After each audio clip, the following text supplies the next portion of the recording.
We affirm our sole contention is breaking barriers. There are 5 ways Venezuelans are benefited by the removal of U.S. sanctions. First is restructuring. Although sanctions were not the root cause for Venezuela's current economic situation, they have acted as a roadblock to economic recovery by preventing the establishment of an exchange rate-based stabilization system, or an ERBS for short. In ERBS, the method used by countries suffering from hyperinflation. It puts the currency at a managed float to another one with full convertibility in order to be easily cushioned. However, Saxon 2019 finds that the only way to do this is to have access to dollar-based financial systems, which sanctions have prevented. An ERBS would serve as a lifeline for the Venezuelan economy, as an ERBS recovered Bolivia's economy from hyperinflation in only 10 days. They conclude that these methods would have ended the financial crisis long ago if sanctions were never placed, preventing a vast majority of the Venezuelans that live in poverty from being in their current situation. Crucially, Nichols in 2019 finds that this crisis has already pushed 27 million people into poverty. Second is medicine. Saxon 2019 finds that sanctions have blocked access to essential life-saving medicines for Venezuelans by dropping their imports over 5-fold. He finds that over 4 million currently lack the medicine they need. Lifting sanctions will resolve this, as Nebe in 2019 concludes that lifting sanctions would unlock $6 billion of frozen assets, effectively covering Venezuela's medical needs. Buncombe in 2019 finds that sanctions have resulted in 40,000 excess deaths in a single year, and that almost 300,000 more have been brought to the brink of death, isolating the lack of life-saving medicine and medical equipment as a major contributor. Third is water. Fox in 2020 finds that sanctions make it impossible for the government to acquire new parts to fix broken water pumps and pipes. The U.S. either blocks transfers or sanctioned companies that would work with Venezuela, meaning that companies have simply stopped dealing with Venezuela completely. That's why Rendon in 2019 finds 80% of Venezuelans do not have access to stable drinking water, as it has become a luxury only available to the few. This crisis also affects the farmers' ability to irrigate crops, so national production in agriculture has fallen by 60%. These crises are having a devastating effect long term, as Nichols in 2019 concludes that 4.3 million people are in critical need of water in Venezuela, and Stott in 2019 concludes that 8 million people lack access to food in Venezuela due to Trump's embargo, meaning millions will suffer irreversible damage. This is critical, as Hines in 2019 finds that the famine in the upcoming months will cause hundreds of thousands of deaths. Fourth is oil. The U.S. is a crucial partner to Venezuela, as Leatherman finds 75% of Venezuela's cash comes from crude exports from shipments to the U.S. Unfortunately, U.S. sanctions are destroying all aspects of the oil in Venezuela. As Elliott in 2019 furthers, U.S. sanctions are accelerating economic collapse by putting Venezuela's already struggling oil exports into a stranglehold. U.S. sanctions have convinced other countries to curb their purchase of Venezuelan oil. Such a decline in the sector could push the Venezuelan oil production towards zero. If not stopped, sanctions threaten to drastically spike the price of oil. As Berliger in 2018 writes, Venezuela's oil collapse could nearly double the price of crude exports, costing surplus production capacity by the end of 2020. This would be devastating, as Arends in 2019 explains, oil is like the oxygen to the economy. Oil price spikes would always precede a financial collapse and would knock us into recession territory, which the IMF warns could send 900 million people into poverty. Fifth is PetroCaribe. Bobbin in 2019 finds that Venezuela launched PetroCaribe, an international alliance of 18 states in 2005 as a means to spur economic growth and development in Latin America. Charles in 2019 concludes that U.S. sanctions have functionally killed PetroCaribe by hurting fuel supply, debt payments, and shipping possibilities. Thus, countries have avoided any transactions with Venezuela in order to avoid the associated risks. In essence, sanctions have caused Venezuela to no longer supply the backbone of PetroCaribe. Critical, FAO in 2015 explains that PetroCaribe was on the road to revitalize the whole region. The program combines social programs with productive development to take care of immediate issues of food, security, and deal with long-term underlying causes of hunger. This is why the FAO in 2015 concludes that prior to sanctions, PetroCaribe's effort led to a reduction of hunger in the region by almost 50%. The need to maintain and increase the efforts to overcome hunger, however, are not gone away, as the UN finds in 2019 that over 39 million people in Latin America are at risk of starvation. The need to further development through PetroCaribe is evident, yet sanctions are stopping the one thing that helps. For these reasons, we affirm. Can I go for your Neve card, second warrant, $6 billion frozen assets? Yeah. Very good.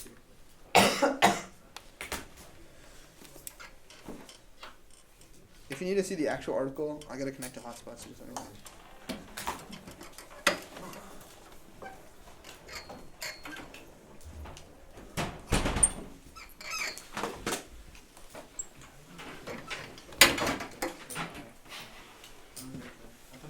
that was 10 seconds.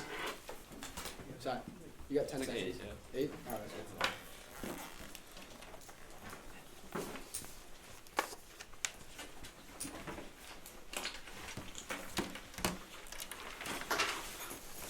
Okay. Is everyone ready? Yep. Cool. We negate.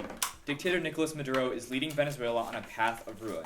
Thankfully, U.S. sanctions have destroyed the regime's finances. CSAS 19 explains that sanctions have decreased the revenue of the Maduro regime by freezing its assets and cutting off illegal mining revenue. Bias of the Wall Street Journal last week explains that although a military-led gold mining initiative has helped Mr. Maduro mitigate the financial blow of sanctions, a lack of revenue is the ultimate threat to his survival. Latin America Risk Report confirms that the regime is running out of gold and cannot mine more fast enough. Maduro's support from abroad is also drying up. Gadden 18 writes that China and Russia have grudgingly offered minor economic support but repeatedly shunned the bailout Maduro needs. Sanctions target the military, a key source of Maduro's power. Stratford confirms that Maduro will not be able to shield the military from U.S. sanctions this time around. Soldiers will go unpaid, and military families will suffer from food shortages. Thus, it's unlikely that the military will follow Maduro's orders to repress the population. Indeed, Ariaza 19 of America's Quarterly confirms that Maduro's delayed response to recent protests shows internal division in the regime. Overall, CSAS 19 writes that targeted sanctions have also strained Maduro's inner circle. Even though current protests are failing, future ones will work. The Latin American Risk Report 19 confirms that high levels of inequality are creating the conditions for a strong resurgence of protests in 2020. These protests will likely occur outside of the traditional opposition, making them harder to repress because they won't have clear leadership. A new wave of protests could end the regime. The Wall Street Journal finds that Maduro has lost all support among the poor, leaving the military as his only source of support. Ariaza furthers that Maduro's National Guard and intelligence services have risen against him, forcing him to rely on the inexperienced military, which is not comfortable with cracking down on protesters. Gamboa 19 of Foreign Affairs explains that Maduro's strategy of killing protesters can easily fail since officers are reluctant about using violence against fellow citizens and fear facing human rights trials in the future. Thus, Forbes 17 explains that if Maduro deploys the military to suppress a large amount of protesters, soldiers would refuse his orders and the regime would fall. Bloomberg 19 confirms that this strategy has worked in Serbia and Egypt, where the military stood down in the face of popular defiance. Conversely, lifting sanctions would remove this pressure, giving Maduro a breath of fresh air. CSAS 19 finds that lifting sanctions would give the regime access to money to buy the loyalty of military officials and would weaken democratic forces in Venezuela. The impact of removing Maduro is an economic transition.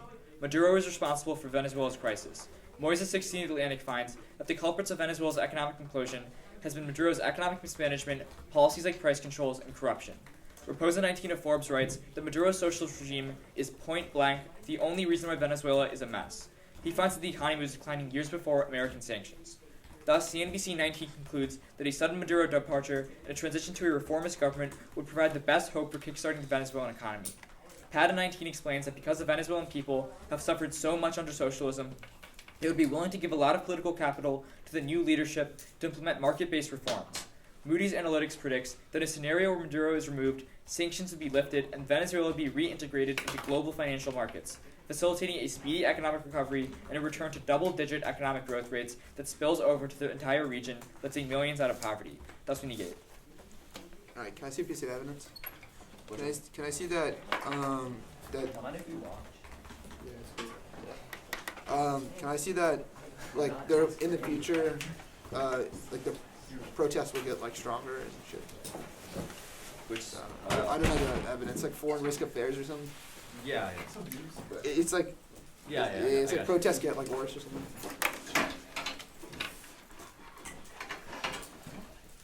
That's pretty stacked. Around 5. Yeah. Pretty packed around for around 5 pretty much.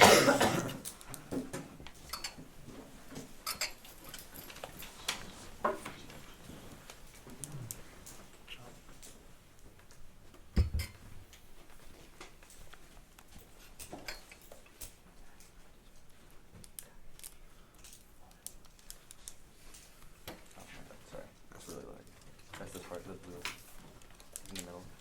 Alright, let's try it.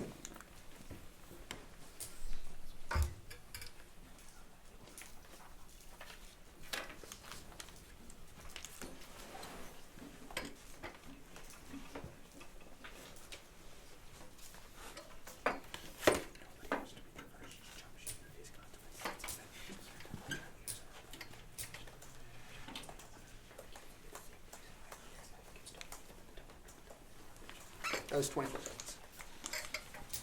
Alright.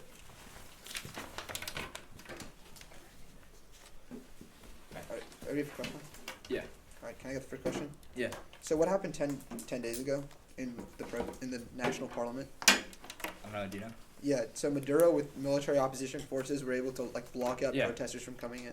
Okay. So doesn't that prove that 10 days? So first of all, that wasn't protesters. It was just a couple of congressmen in Venezuela. Yeah, So sure. we say that in the face of massive protests, that's when the military back off. What's the difference?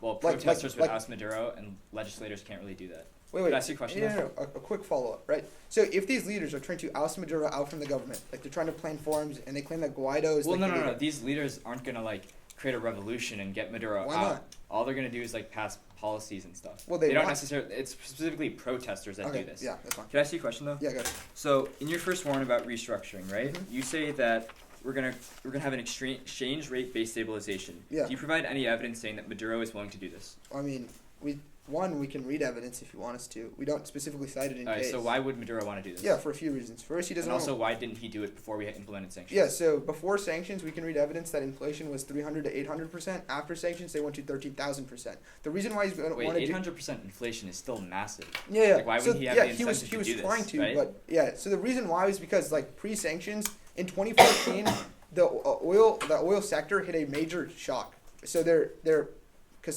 since Venezuela is so reliant on oil, their economy was like kind of So tanking. that was outside of sanctions? That's in 2014. There was an oil shock. Okay. So However, in you- 2017, when sanctions were passed, there was an oil boom. So why does that preclude an exchange rate based stabilization? Yeah, so the United States didn't want to devalue their currency.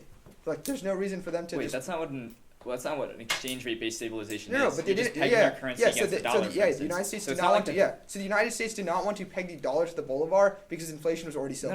No. When you peg a currency, you peg the bolivar to the dollar because the dollar is Yeah, more that's stable. what I'm saying. The U.S. So don't wanna do why that. does it matter if the U.S. doesn't want to devalue its own currency? It's Venezuela's currency that's pegging to the dollar, right? Okay, like I don't know the implication. Like that. So- Okay, the reason that you Yeah. gave for why this. Okay. Wait, The reason that you gave for why so this you're would right- yeah, so prevent let me an answer your exchange rate original based question. stabilization Yeah. is that the U.S. Yes, doesn't want to devalue so- its currency. yeah, so- but so that doesn't make that much Let sense. me answer your original question. You said why would Maduro not? Why would Maduro implement it? Yeah, Yeah. for few reasons. First is that hyperinflation is so bad that their economy is tanking. I We mean, would it say was like bad before. yeah, so sanctions. Maduro has an incentive to revitalize his economy. Why now? Yeah, so specifically one because he wants to quell the protest. Two, he wants to get Protesters it. were there since he's been in office, right? Yeah, I know, but the chance of like a coup is like increasing, especially with like civil unrest. But the second thing is that we would say like he wants to get international pressure off of him, Mhm. so he doesn't want sanctions passed on him So in the future. can I ask you a quick question? Wait, can I get a Oh question? yeah, sure. Sorry. So let's go to this argument about like regime change. Yeah. So when Haiti tried to do like a civilian-led coup, like like their economy just like never recovered. So what's the difference here? I mean, that's a pretty specific example. We give you examples in Serbia and Egypt when it was successful. Yeah, so But Egypt's also economy is our still evidence. super Wait, corrupt, also though. our evidence specific to Venezuela says that if there is a transition, it would lead to double-digit economic growth. I'd say prefer Like, evidence why? about Venezuela. What do you mean why? Because you'd go from socialism to market reforms, as All we right, say. yeah, that's fine.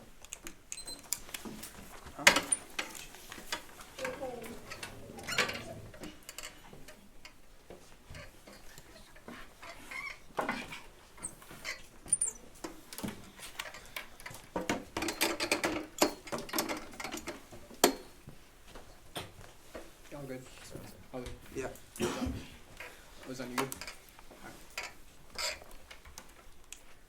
Start on their first contention about regime change. But the main top of the part of their argument is that sanctions decrease Maduro's revenue. However, there are two ways how Maduro has been able to retain his cash flow despite economic sanctions, meaning he can stay in. The first is the cartel of the Suns. Dial finds in 2019 that Maduro will never feel the effects of sanctions, nor will his inner circle or the elite, because they secretly receive millions in dollars of revenue from cartel deals from Colombian drug deals. In fact, Dial concludes that this money will allow Maduro to operate entirely immune from the effects of sanctions, and his revenue from this is only increasing. In fact, drug shipments from Venezuela were 1 per week last year, but are now over 5 shipments per night. It's obvious that he's making more money, he's not turning away. That's why after 2 years of economic sanctions and the drug flow increasing, he's not decreasing his power. The second reason why he's able to retain his cash flow is because of gold digging. Dial finds that in 1 year alone, Maduro raised $3 billion by selling off gold, enough to pay off his military and keep them from flipping. They read a spike in case saying that sanctions are depleting gold reserves, but Dial finds that though Maduro sold 73 tons of gold last year, his overall reserves still grew by 11 tons because of Colombian proxies who back Maduro that illegally illegally mine gold in Colombia to give back to his government. They conclude that this gold alone that is increasing now will be enough to ensure that Maduro never feels any impact of sanctions. Then, the Washington Post finds just 10 days ago that Maduro, in the face of sanctions, has, quote, only hunkered down his power, as the ability to survive for 2 entire years despite sanctions being increasing and increasing has only served to embolden the regime and revive their popular support. That's why he's not going away anytime soon. But then, let's go into their internal link. They go into their argument specifically about the military turning against Maduro. They talk about how the military will turn against him because they don't want to kill innocent civilians who are protesting. However, look to our case. If there's no need for protesting. If there's a mass reduction in poverty and a mass increase in the amount of total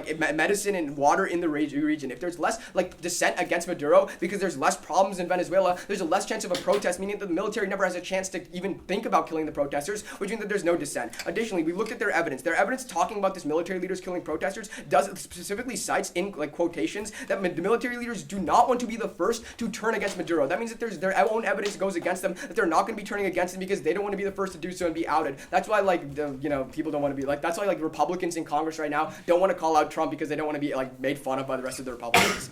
Then Otis concludes in 2019 that even if the military is full of dissenters, they will never stage the coup that they tell you about to lead to their impact of economic transition for 2 reasons. First, the people in Venezuela have seen multiple failed coups and their associates have been tortured and killed because of them. They don't want to turn against them. And second, because Maduro has outside military hires from Cuba who make sure to keep the lower level ranks in line by threat of death. There's no dissent. There hasn't been any dissent. There's no chance of a regime change. Go into their impact about an economic transition. They tell you that sanctions will be lifted after Maduro is out of office in order to let them re-emerge themselves into the global markets. There are 3 reasons why this doesn't occur and such sanctions will still be used. The first is that Phillips finds in 2019 that Chavistas, also known as Maduro's loyalists, would rather go to war than actually see Maduro go. This means that they will never unify and could even warrant their own sanctions if others are removed in order to prevent war. And second, Reed finds in 2019 that Maduro has empowered the military leaders above the rest of the governmental powers. This means that even in the case that a democracy is restored, unless the entire military turns against them, the military can and still will empower a non-democratic form, meaning that sanctions are always going to be in place. Third, Fisher finds in 2017 that Venezuela's core political system has always blended authoritarianism and democracy. Even Democrats running still have a blend of authoritarianism. That means that this system is considerably more likely to have coups or collapses, meaning sanctions will always resurface. They have incredibly short-term impacts. But then you can turn the argument against them, as Fox finds in 2019 that if the Maduro regime collapses and a regime change occurs, either one of 2 things will happen. Either A, Guaido will take power, but he will not be able to pass any meaningful reforms because his power is still in the hands of those with money, and simultaneously human rights conditions will be worse than before because Guaido will have to crack down in order to gain control of the lower class who want to say in the regime change. Or B, the country will devolve into a power struggle between plutocrats and the poor, which rolls back all progress towards social equality and leaves a widespread dismay for the elites who will repress the poor just as hard as Maduro. This will devolve into a civil war that will be more devastating than Iraq and will beg U.S. intervention, ultimately killing millions. For all these reasons, to avoid these impacts from happening, even if they do happen with their improbable link scenario, you affirm. Can we see your second response, Mr. Carter? Can you Honestly, just read the date, please. what response? It was The second response. No, I got it. Can you just show us which card you indicted and where it says? It was the one that we asked for. It was the one that I called for right before prep. Yeah. Okay. Right for girls. Okay. The Fox thing. The last response. Yeah, the last thing you said. The The 2 scenarios. Oh, that yeah. happened. Yeah, can you show me that?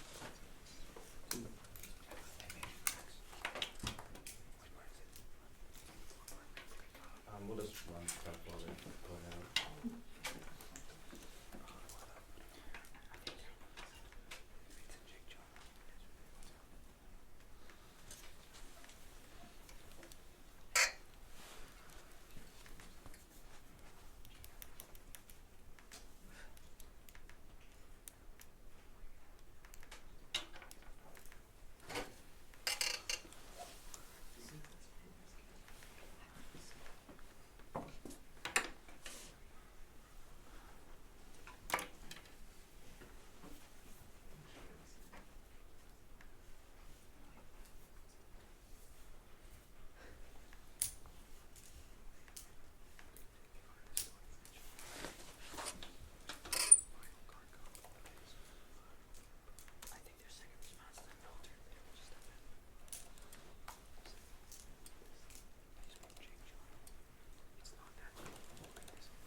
I'm pulling up the 1 second.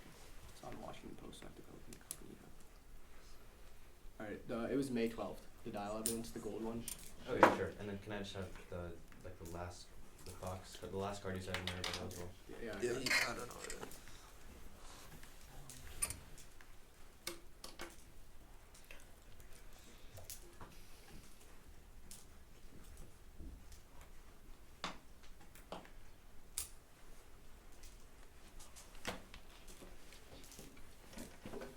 Here you go. It's just the start. You can scroll down for the rest of it. It's not that long. Starts up here. I can just scroll down. Sure.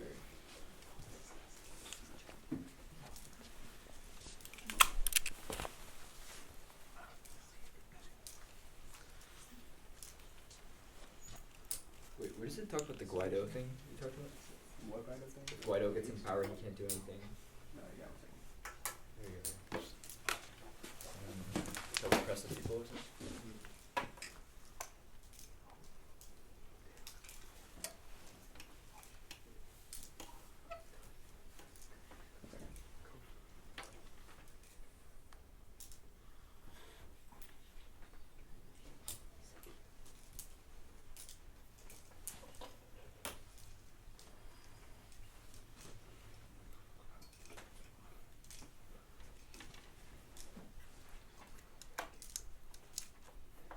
Are you sure? That's fine. I mean, can we just see the? Can we also see Chavistas would start a war, like the first response to that?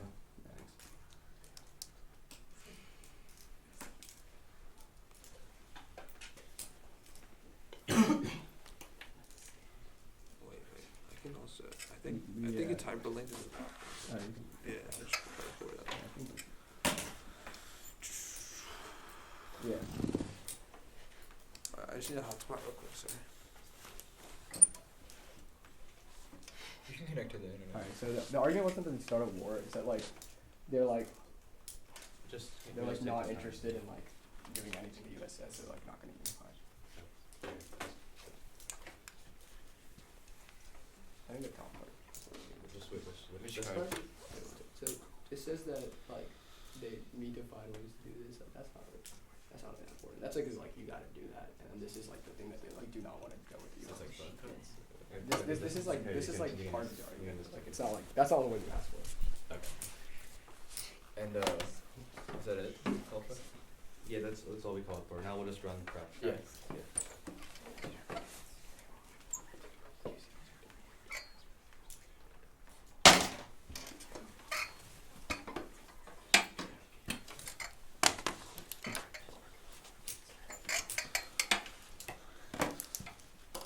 Alright, that's enough. Alright, so that was like a minute. Yeah. Minute 30. Alright. Here's a little.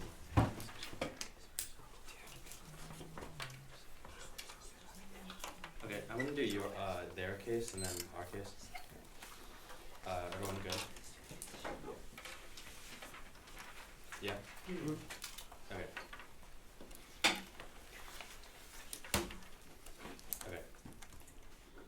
Starting on their argument about a dollar peg, realize this is actually a bad thing. Brookings finds that when you peg your currency to the dollar, your interest rate automatically becomes the interest rate of the United States. So if America ever increases their interest rates while demand is going down, it'll cause a massive depression. For example, in Mexico, like we increased interest rates while demand was going down, it caused a financial crisis, decreased Mexico's GDP by 10%. This outweighs their argument on time frame because every future recession becomes more severe when you can't use monetary policy to respond to it. But second of all, even if they can use this policy to solve the current crisis in Venezuela, there's going to be future crises in Venezuela that they don't solve for. I'll explain that with the weighing that I read later. You can group the rest of their case, two responses. First of all, Moody's finds that if you get rid of Maduro, then we will lift sanctions on Venezuela. I'll respond to the responses they make later in my rebuttal.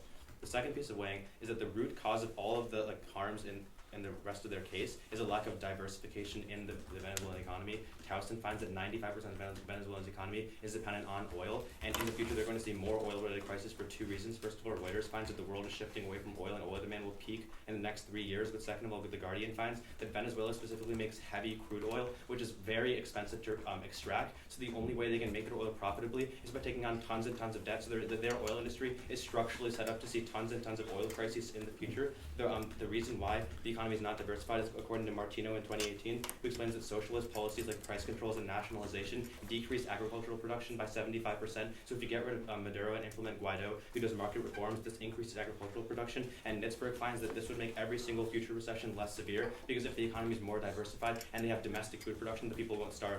This solves all their arguments. The reason why they can't import medicine or water is because of a lack of oil revenue, and the Miami Herald finds that the reason why they're cutting Petrocuribe funding is because of the economic crisis. So if we control the link into every single future economic crisis, we also control the link into all their arguments. Moving on to Frontlines. First, they say drugs.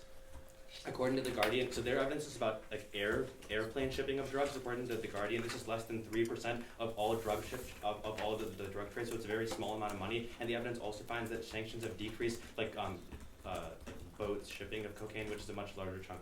Second of all, they say he's running out of gold. Their evidence is way outdated. Bloomberg from 2 days ago finds that gold is at a 30-year low, and he's running out of it. It's literally his gold reserves are under $1 billion. Then they say he's getting emboldened, but empirics disprove. Ariaza says that in response to recent protests, his response has been delayed, so that shows he's less emboldened to respond to protests. And they say that if you vote for them, the economy solves and people won't protest. This is kind of our argument. If you lift sanctions, the government gets more money, they can pay off the military, and they won't kill protesters. That's our argument. And they say that the military doesn't want to turn on the state according to our own evidence, but everything in our case disproves that. The military doesn't want to rack up more human rights violations, so they won't kill protesters unless that Maduro is able to pay them off. But sanctions decrease his ability to pay them off. That's why literally the top-ranking military general in Venezuela only has a salary of $13. That's clear proof that sanctions are working.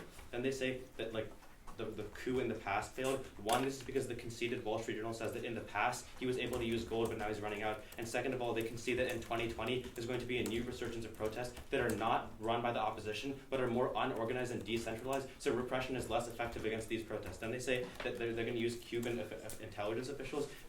All this response says is that military is not going to defect against the regime. We agree the military is not going to defect against the regime. They're just going to step back in the event of a large-scale protest. The same thing happened in Serbia and Egypt. Moving on to our impact. The first turn is Chavistas will start a war. Just call for the evidence. It is so bad. It doesn't say what they say at all. Also, it doesn't logically make sense. How would a financial elite in Venezuela start a war? And it's the military will empower authoritarianism. If we win our link, then this doesn't make sense because the military wouldn't want America to reimpose sanctions if they've destroyed the finances of the military. Then they say that they're going to see more coups and collapses in the future. But if we win our link that Guaido implements market reforms and the economy is going to grow, people will be satisfied and they won't do coups. You can group their the last response about the Fox evidence. Again, the evidence is very terrible. It doesn't say at all what they say. And second of all, we sanction the elite as well through sanctions, so they can't repress the poor.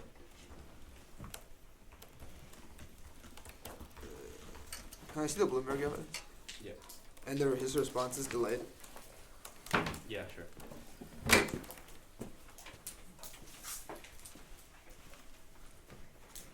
you have the Bloomberg one? Oh, I like. Yeah, I did.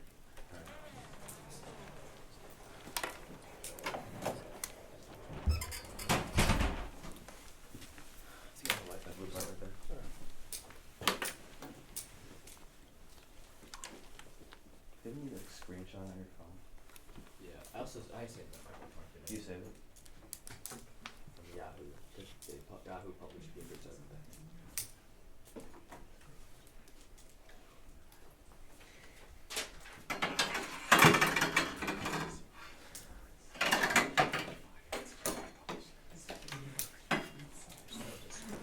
Is that good? Oh yeah. Okay. Sorry. Keep one. Yeah. Go tell RJ I never paid him for his lunch. I'm sorry, we're pulling up the other one. Yeah, that's fine. I don't think we just give it to you after cross. Yeah. Because computer Yeah. can't buy it. That's fine. Alright, we're gonna take I just pulled up. Yeah. Are you guys running prep? Yeah. Oh, okay. Then we'll just find it while you're running prep. Yeah.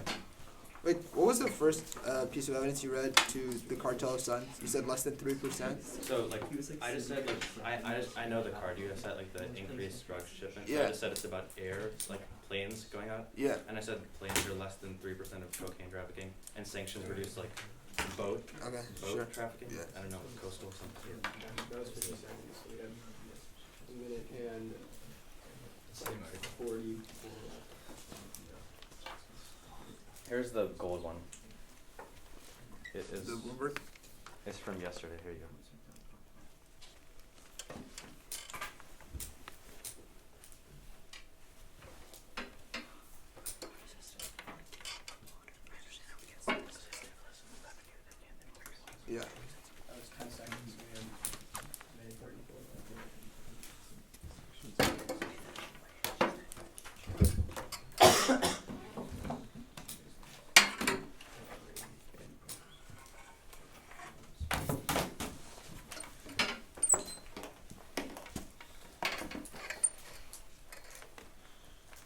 I take the first question. Yep.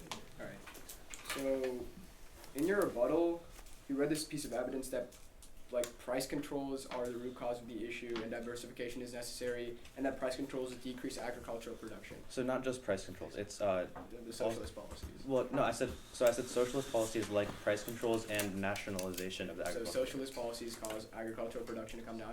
You say this is a response to medicine, water, oil, and petrocuribe. Yeah. Like how? But what about that has to do with agriculture? I just said if they have like, if their economy goes down, that'll decrease their imports of medicine, water. So what's and happening in their economy right now? Like what's projected to happen this year? It's going down. Yeah, so if their economy is continuing to go down because of sanctions, doesn't mean that less people have access to, like, you know, the benefits of economic growth. Yeah. Alright, cool, you can have a question. Wait, why is that? Because your argument is that the economy is going to get better over time. If the economy has been going down and is continuing to go down now, and people aren't enjoying that economic growth, Yeah. that So hurts them, right? yeah. So when the economy goes down, there's less. I don't think we disagree. When the economy goes down, imports of medicine, water, go down, and they can't fund petrocuribe. So Which if are the your economy arguments, is right? going down because of sanctions, we win all of our arguments. Yeah. You You just- if you You win that disagree sanctions the hurt the. economy's going to go down next If year. you win that sanctions hurt the economy, you win your arguments. But You we just told me that think they that do. sanctions help the economy in the long term because they get rid of Maduro. Then why are they projected to? Why is the economy projected to fall? This Well, year? because Maduro is still in power. So not because they can't trade, not because they're not Well, allowed to no, make yeah, like imports. maybe Yeah. those things are true. I mean, I can't comment on that personally, but I'm just saying that like I don't know, maybe that's true. But I'm just saying that once we get rid of Maduro, then we will lift sanctions, and so Alright, that's fine. their economy will grow more. All right. Yeah. No question. Okay, so actually I don't have a question. Do you have a Alright. question? If we win your case, if we win that regime change doesn't happen, we win the round, right? Because Uh, your arguments to I read all our case. I read one other turn as well. The interest rate thing. That was my failsafe. Okay. Yeah. Okay. So can we talk about the interest rate thing? Yeah, sure. Okay. So so you're saying that the interest rate becomes the same rate as Venezuela, No, it's America. as America. Venezuela becomes the same as America. So Yeah. when America decreases the interest rate, that hurts Venezuela. When we increase. So what happened in like So I remember when is 19. America gonna like be inside of a period where they need to contract? Like Well, it's like when was the last time that happened? well, like I don't, not for like. I don't know the last time. decades. Well, It's no, like- it was in 2008 or something. We didn't need to contract. We had a recession. We needed Or to, well, like, we go increased interest forward. rates before the recession, I think. Well, I don't know, but anyway, It was like on housing. It was like different. okay, well anyway, but I don't really know, but like the point is that like at some point when inflation goes up, we're gonna have to increase interest rates. It's just with the business cycle, the Fed increases and decreases interest rates, Yeah. and that doesn't So match up if- with if you let me finish, that doesn't match up with the growth cycle of Venezuela, and so when it goes off balance, that'll cause a crisis in Venezuela because we'll increase interest rates, but their demand is going down, and in Mexico that causes a crisis. Can I see that evidence real quick? The Brookings evidence. Yeah, yeah. I got it.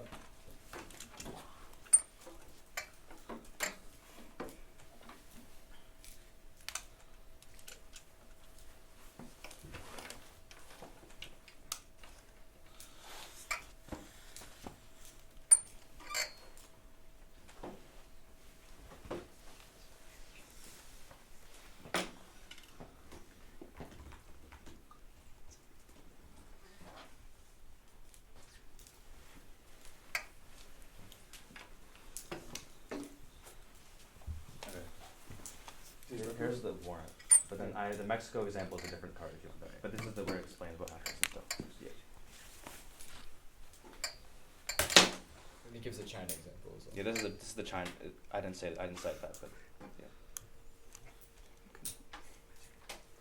Can you give me the Mexico example? Yeah, totally.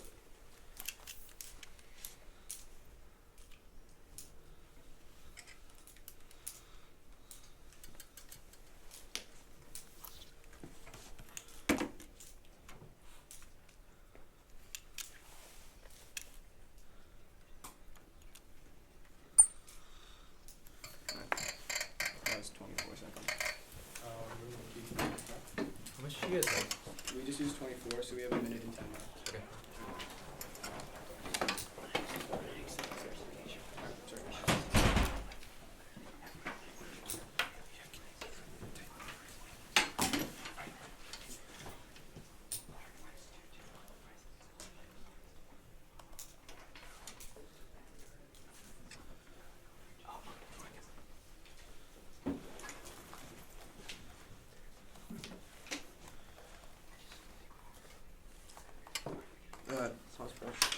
you guys read this evidence? I didn't tag it like right before you read $13. The $13 evidence. I didn't even write down $13. I kind of just ad-libbed that. But where did I? Like, Oh, where I did think it where was, did I say that? It's like disproves won't rack off or something. Wait, sorry. So do you want the $13?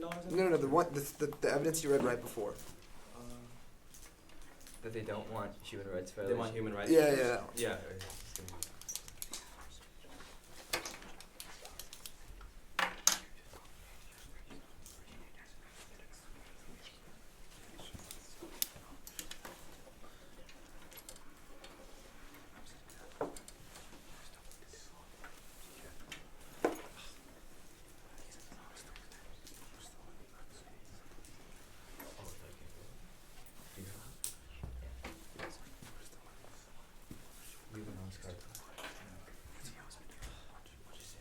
Oh, we're pulling it up one second. Oh, you have it.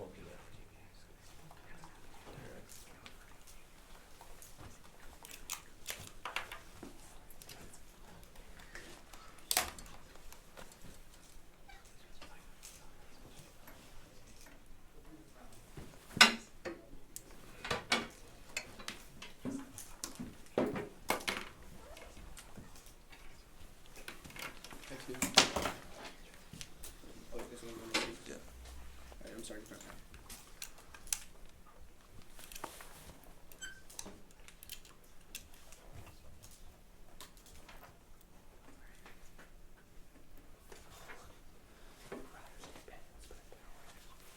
Alright, we're gonna use some more. We have 24 seconds. Yeah.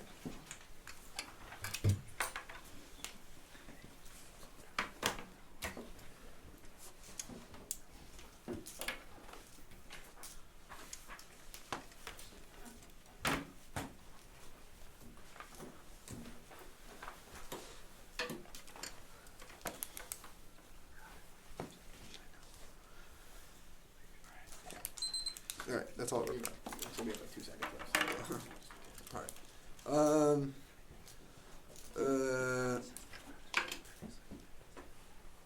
It's gonna be on the affirmative case and then the negative case. Alright. Are you ready? Who, me? Oh, Yeah. Start at the top of the affirmative case. Go to our argument about ERBS. 2 dealings. First, Maduro doesn't want to do it. He never attempted to switch the ERBS before. But 2, we would say that the United States doesn't want to do it. They don't want to devalue their own currency. But 3, we would say that Maduro, even if he wants to do it now, we would say he never wants to switch to the ERBS. He wants to switch to things like the yuan. He swore off the dollar. Now let's go to our argument about medicine. They read 2 responses. First, they say getting rid of Maduro means that they get rid of future sanctions. Sure, that's fine. That's reliant on their case. Go to their second argument. They talk about diversification and tons of debt. 1, they don't give a terminal impact. The IMF finds this year that the GDP is expected to contract by 10% by the end of 2020. So even if they liberalize by X amount of percent, we would say that the overall contraction of sanctions overall hurt the economy, which means that we give you the comparative that sanctions are empirically worse. But 2, even if they diversify, we would say that they still have sanctions. So even if they try to diversify and liberalize their economy, that relies on trade. But if countries do not want to trade with Venezuela in the first place, they don't get access to the economic growth reliant on diversification. But a few responses here. We would say my opponents never tell you which industry Venezuela would switch to or how long it would take to switch to these industries. Their impact is not realistically feasible, as 96% of the government's revenue comes from oil. Secondly, Venezuela cannot truly diversify because they currently only specialize in producing oil and low-skilled labor. Industries like agriculture and manufacturing are dominated by Asia and Africa. But then we would say that, furthermore, in order to establish an industry, the private sector needs to invest. Unless they prove that investors are willing to prop up other sections of Venezuela, they get no offense. But fifth, we would say Maduro is a socialist dictator. He's not. They're not going to start diversifying in the long term. Go to our argument about medicine. We would say they can see the Sachs evidence which says that sanctions have blocked access to essential life-saving medicine for Venezuelans by dropping their imports over 5-fold. Even if they win the diversification response, diversifying is not enough because imports directly decrease it by 5-fold. That is directly killed 4 million people. And Nibay finds that if you lift sanctions, this would unlock $6 billion of frozen assets, effectively covering their medical needs. That's critical because Buncombe finds that this has resulted in 40,000 excess deaths in a single year, and we're winning the time frame debate because recently 300,000 more have been brought to the brink of death. We're winning the probability debate because there's no probability of the opposition installing a good leader, and there's no probability of implementing market reforms, and you don't know the probability of a regime change. But what you do know is that sanctions are directly killing 40,000 people. Also in time frame, right when you get rid of sanctions, imports come in. Now into their case.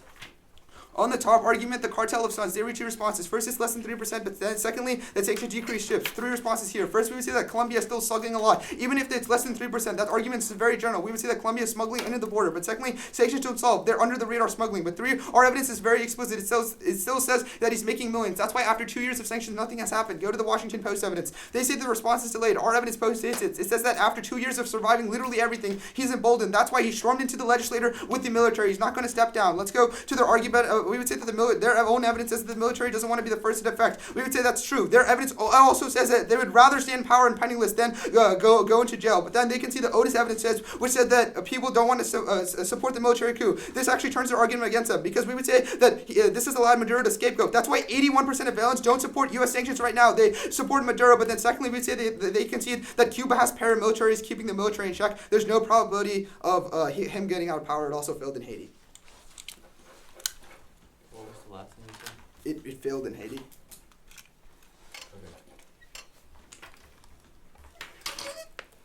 Okay. We're gonna run some prep.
Oh wait, sorry, what was it?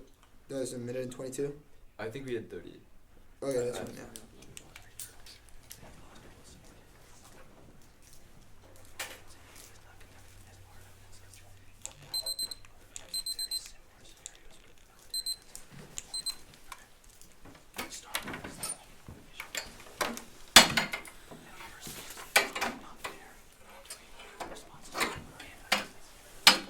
What's the order?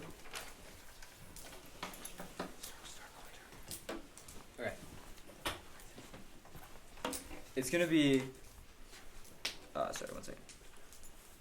It's gonna be the Brookings turn, diversification, then our case. Okay, so. Sorry, 1 second. Okay, opponent's ready, partner ready, judge ready.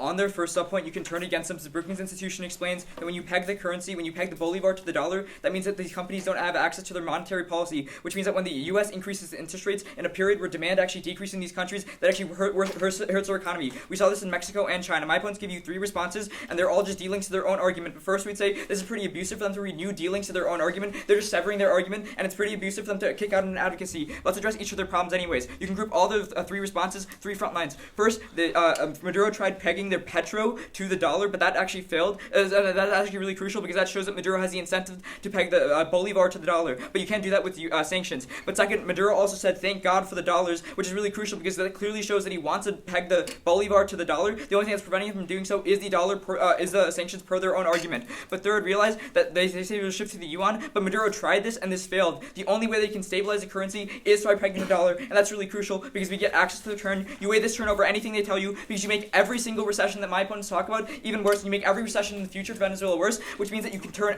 all their subpoints, because when every recession is worse, there's less money for imports, which means medicine goes down, water infrastructure goes down, less oil revenue, and the petro program they talk about will also get worse. Moreover, we tell you from Moody's Analytics that once you have political transition, you lift sanctions with non-uniques all their case offense. But moreover, we tell you that right now Venezuelan economy is not diversified. 95% of its economy isn't oil, but oil is going to fail because one, there's going to be a global shift away from oil, and second, there's going to be Venezuela's heavy crude oil is not profitable in the future. The only way that you can solve this is by lifting the socialist policies and diversifying your economy to things like agriculture. My opponents say that there's going to be a 10% decrease in economic growth, but that's the current crisis. We say that crises in the future will get a lot more worse if you don't diversify the economy. Then they say you need trade and investment, but what we're specifically saying is that if we get access to regime change, you'll lift sanctions, that investment will come in. Then they say it's not feasible, but we are saying that our Nitzberg evidence says, which they don't respond to, that it is feasible and it'll actually lead to diversification.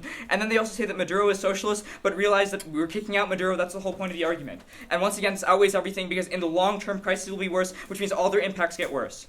Then let's go to our case. What we're saying is that with economic sanctions, you put pressure on Maduro's military, and as a result, that the military will back off from protesters and oust Maduro. My opponents give you a couple responses. They first say that drug deals went up, and they give you 3 front lines about Colombia, but realize that you don't buy any of these because the New York Times explains that Maduro is only paying his highest military official $13, which clearly shows that drug isn't actually making the cut for Maduro. Then they talk about how then they talk about how recently the legislator blocked protesters, but these were legislators being blocked, not protesters. It's a distinction that they never respond to. Then realize that they say that they'd rather be penniless than in jail, but first, Guaido said he put an amnesty, which is really crucial because that means that they won't actually be in jail. Then they say he's going to scapegoat this, and there's going to be more support. The Wall Street Journal explains that Maduro has lost all support for the poor, which means that it's not actually scapegoat. Then they talk about Cuban intelligence, but we specifically say that they're not going to defect, and that we haven't actually seen this. Then they say Haiti, but realize that they don't even explain this. We give you the examples in Serbia and Egypt, which clearly outweigh. This is crucial because there's an economic transition that leads to double-digit economic growth in the recovery of Cuban economy.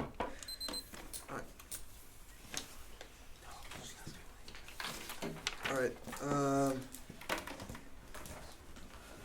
I get the first question? Yeah, you can. So for the Moody evidence, that's contingent on getting rid of Maduro. The only way you lift sanctions is if you get rid of Maduro, right? Yeah. Yeah, so if we win our case, then your case is not unique. Yeah, sure. That's Okay. fine. You can have a question. So you talked about how there is going to be like a shift to the yuan, correct? That Maduro is going to do this. No, So our why argument, it's not that he wants to shift to the yuan. Our evidence specifically says it has Maduro quoting that after dealing with the U.S. and all of their BS, he's tired and he has literally said he's shunning dollar, and so he wants to switch to the euro. He did the yuan though, right? He did the shift to the yuan, I correct? mean, yeah, but he So wants. that- how did that- there's how did that other turn out? it also says he wants to switch to cryptocurrency in the euro. Okay, that's just not what you read in summary or I mean, that's what the But evidence. anyways, says, but sure. all these attempts that you talk about, have those worked? At reducing hyperinflation. I mean, he has sanctions on them, so no. Yeah, they haven't worked. They haven't worked. Okay, so if Yeah, you because lift they have sanctions, sanctions you would on want them. to peg the currency, But yeah, correct? so our Yeah, they like haven't sanctions worked. sanctions also prevent other countries from like dealing with Venezuela. What? Oh. Wait, no, not at all. That's Wait. Let's say they do. Also, peg the- the first front line he reads is that Maduro tried to peg the petro to the dollar, and that Yeah. went kaput. It didn't work, so he's not going to do it again. No, but the that's evidence because specifically says that it failed because of sanctions. Like we literally run this argument on the AF, and so we have those blogs that you read frontline. Yeah. So we just read our frontline. All right. You have a Yeah. question? I mean, that's fine. No, you can take another. Okay, so do you agree that like Venezuela makes heavy oil, which is more expensive to create? No.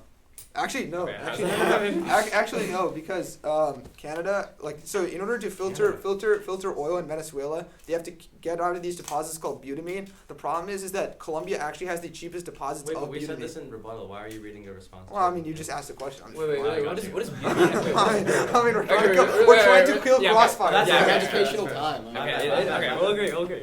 But what's up with butadiene? Why does that matter? So butadiene is like the extraction process to get minerals out of the oil to purify it and actually use it.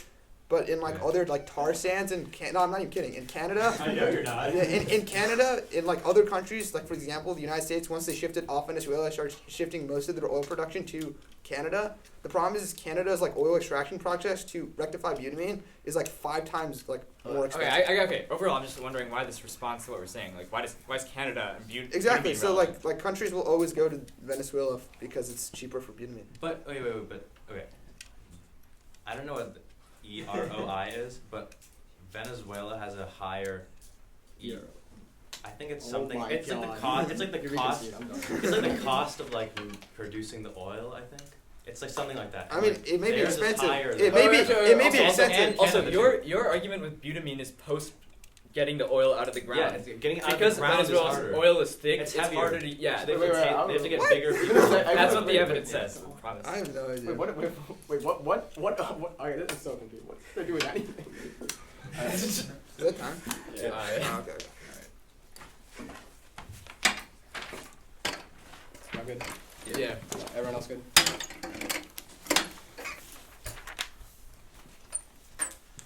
The only flow you should be looking at in today's round is our case. Sai doesn't extend a link, and all of his impact extensions about economic liberalization happened after time was called, like 10 seconds passed. The only offense they get on this round is of our first argument about debt and then the diversification thing. But first, let's still talk about weighing. The weighing in the round is really clear. They completely conceded in summary. Remember, first on probability. We know that diversification is not happening now to the extent where the economy is getting better, but we know that immediately in the past, sanctions have killed 40,000 people and 300,000 people are currently on the risk of death due to a lack of medicine. The second way we outweigh is on time frame. We know that by immediately, when you affirm, you immediately affect the people in Venezuela and save them. Don't wait a long time for events, for like impacts that might happen, like the ones they're telling you, when you can save lives 100% right now.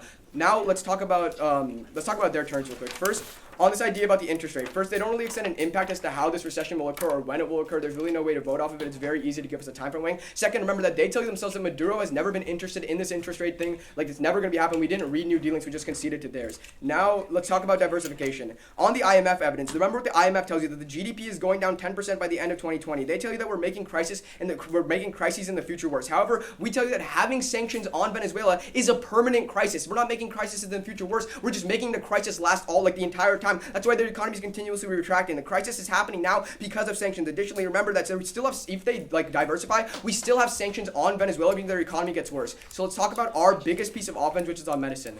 They are shuffling deck chairs on the Titanic. Remember our argument about medicine. We tell you that right now, 4 million people in Venezuela lack medicine specifically due to sanctions. Before sanctions, compared to the Oxford sanctions, the stocks evidence that they concede finds that imports of medicine have fallen down 5-fold, from $11 billion to $2 billion right now. That's why so many people in Venezuela lack medicine. Right now, 40,000 people have already died because they don't have medicine, and 300,000 are at the brink of death. That gives us a time frame weighing very clearly. You don't know when the next recession is going to happen. You don't know how big it's going to be. You don't know what's going to happen. But what you do know is that by affirming and lifting sanctions right now, you immediately reduce any risk of people dying in the future. It's the best way to win. It's the best way to.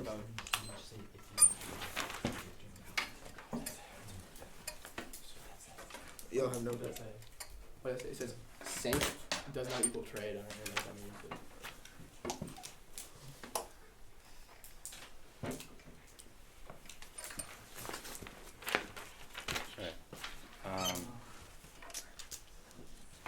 Starting on the interest rate term, and then maybe we'll see what happens.